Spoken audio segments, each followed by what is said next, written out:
Take a look at these women. Do you observe anything wrong with them? They are fashionable, you would agree. They have good dress sense and are up and doing. This is, however, what is wrong with them.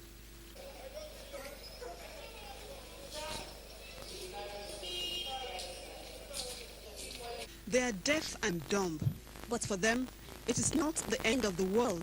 Though they can neither hear nor talk, when the opportunity presented itself through deaf women in Nigeria, a non-governmental organization, they seized it, acquired vocational skills, and learned to use their hands to make a living for themselves. We trained them in the art of the bead making, stove thread making, mop making, GSM repair, the tie and dye, and the interior decor.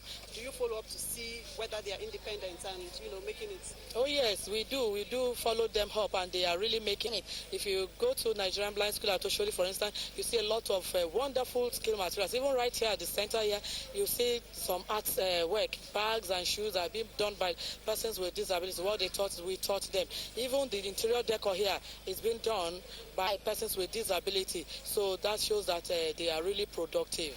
It was to further empower them intellectually that a lecture on the causes of disability in pregnancy was organized as part of activities to mark the International Women's Day.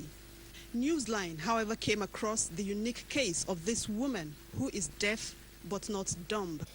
You can talk, but you can't hear. I am hearing impaired. I became deaf through injection. When I was sick, I took only one injection. My ear started ringing.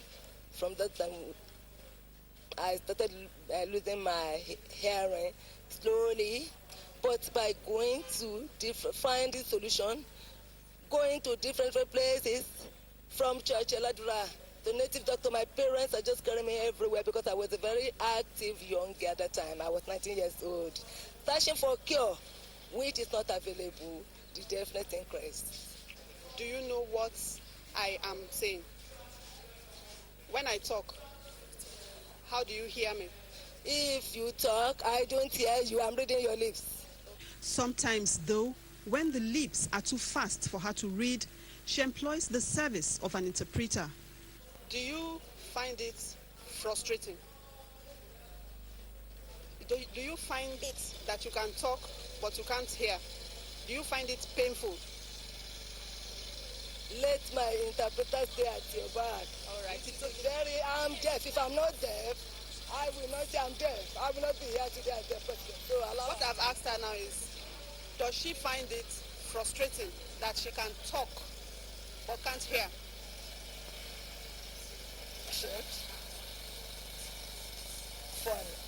Frustrating. Thank you very much. When I became deaf, I felt as if the end has come. Even I tried, I think that is better. Because deafness is not what I will wish my worst enemy in life. What do you do for a living? Thank God. Thank God that I am not lazy. I thank God for that. I do business, buying and selling. I sell anything sellable, and I train children in small school in my community. I pick deaf children, they are here.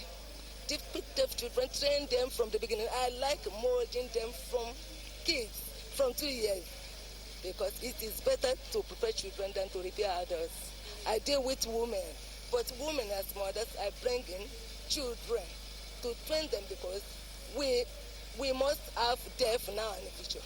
We must have disabled people. So I am into buying and selling, into other things which bring money to me. The bottom line is, physical challenges should not pose any hindrance to the attainment of great heights. There is indeed ability in disability, that they are bundles of possibilities if given the opportunity.